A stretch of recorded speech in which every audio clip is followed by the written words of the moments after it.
The Mk3 Fiesta was introduced in 1989 and it was Ford's chance to play an urgent game of catch-up. Remember, the Mark II was just effectively a heavily reskinned Mark I that was introduced in 1976. So by the end of the 80s, the three-door only Fiesta was seriously lagging behind the competition. But despite some significant advances, the Mk3 Fiesta failed to achieve class-leading status. But why was that? Well, we've got this lovely 1.3 gear example here to find out.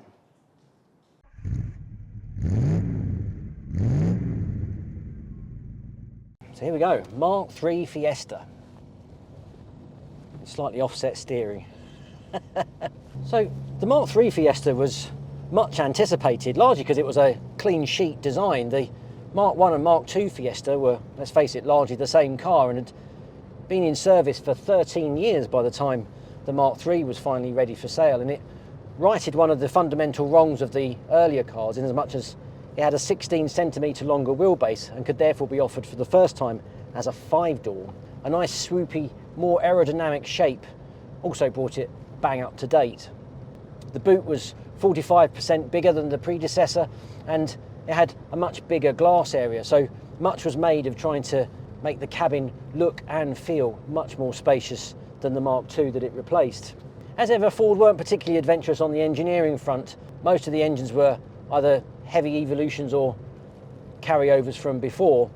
The 950cc and 1.1 engines were upgraded Valencia units with now this HCS, hemispherical combustion system or something, I don't know, probably got that wrong. But anyway, HCS engines they were called. The 1.4 CVH was carried over as before, and the diesel engine was now the 1.8 Dagenham unit that had been introduced in the Mark IV Escort about a year or so before.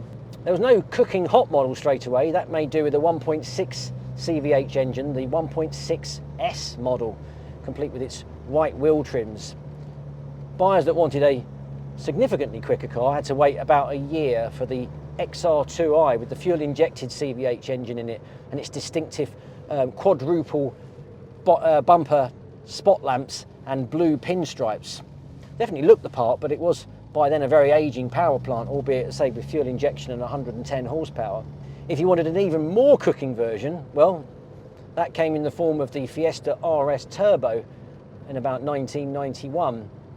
But by 1992, the more modern engines that Ford were perhaps hoping to have from the get-go were finally available, and the new Zetec power plant was made available. So that 1.8 Zetec in 105 horsepower and 130 horsepower became the replacements for effectively the XR2i and the RS Turbo. The RS Turbo now being called the RS 1800, and they were your cooking models for the Mark III.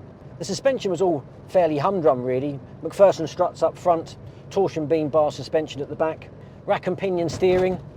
There was anti-lock brakes available for the first time, which was kind of a nice development. And that was it, that was your package. 3 and 5 door hatchback, there was a panel van available, and you could have, there was a 4-speed manual, 5-speed manual, and what this car is using, which is the continuously variable transmission. Not an often spec'd example, it's got to be said. And the Fiesta from '89 then just carried on, and it was eventually replaced in 1995 by a heavily facelifted version of it, the Mark IV. It had much more curvaceous body shell, and crucially, genius engineer Richard Parry-Jones managed to breathe his magic over it and improve the ride and handling no end. So what is the Mark III like to drive? Well, in truth, not great. And I can say that hand on heart as someone who's owned a couple of Mark III Fiestas in his time. The trouble is, it was definitely the tail end of that slightly complacent Ford years, where they'd become so complacent, I suppose, with being the market leaders, that they felt they could just nudge the game on by 5 or 10%. We saw it with the Mark V Escort of 1990, and to some extent you see it here with the Mark III Fiesta from the year before. It's almost like the marketing guys and the accountants sat down and said, just what benchmarks do we have to make just to make it better or more competitive?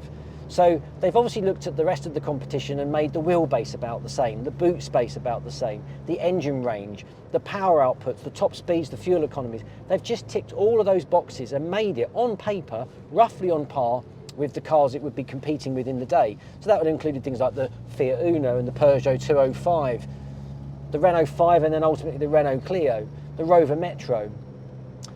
The trouble is, by the time it came out, it was literally only marginally better than the Mark II, and the competition had caught up and gone even further. So the Fiesta was just really only okay. It did nothing excellently. It did a few things well, but nothing brilliantly. And therefore it never really stood above the competition as being better. In a road test in 1990 in Auto Car and Motor, they pitched the Fiesta against the Peugeot 205, which would have been a 5 or 6 year old design by then, the Fiat Uno, again a 5 or 6 year old design, and the Rover Metro, which obviously is originally a 1980 car, but just a bit more substantially re-engineered. And the Fiesta didn't win. It got resoundingly trounced by the Uno and indeed the 205, two much older designs. In fact, the Rover Metro got the nod because of its substantially re-engineered car, and actually that was more expensive than the Fiesta. The Fiesta just became something of an also-ran pretty much from launch, whether that was a deserved opinion or not, but it did seem that the Blue Oval was caught napping somewhat. Day to day, it's fine. It's a perfectly livable car. It's, this is a 1.3 Valencia engine under the bonnet of this particular car, and it ticks along quite nicely. It feels quite nippy. It's certainly very spacious. You do get that light airiness, particularly this has got the tilt sunroof here, which gives a bit more daylight into the cabin. And the fascia is a lot better than the Mark II that it replaced. It's a well thought out, laid out interior. You've got these ventilation controls, you've got these auxiliary gauges here, including the optional heated front screen. Much was made of that, I can tell you. Nice column stalks, nice big vents, a digital clock all close to hand. This being a slightly posher Ghia model, you've got the deeper centre console and you've got the interior boot release, which wasn't available from the early cars. That was a big criticism from launch, actually. You could only open the boot with a key, which is a bit annoying, but this one's got the later interior boot release. It's got electric windows, column stalks are nice and close to hand, and the speedometer, rev counter, fuel gauge and temperature gauge are all very legible, lovely sort of clear dials. It all worked very nicely indeed. One thing that the car did get a lot of criticism for was the steering. It's very light and woolly, and it's 4.2 turns lock to lock, so it does lack feel, and it's just not very involving. The car tends to roll a bit as well.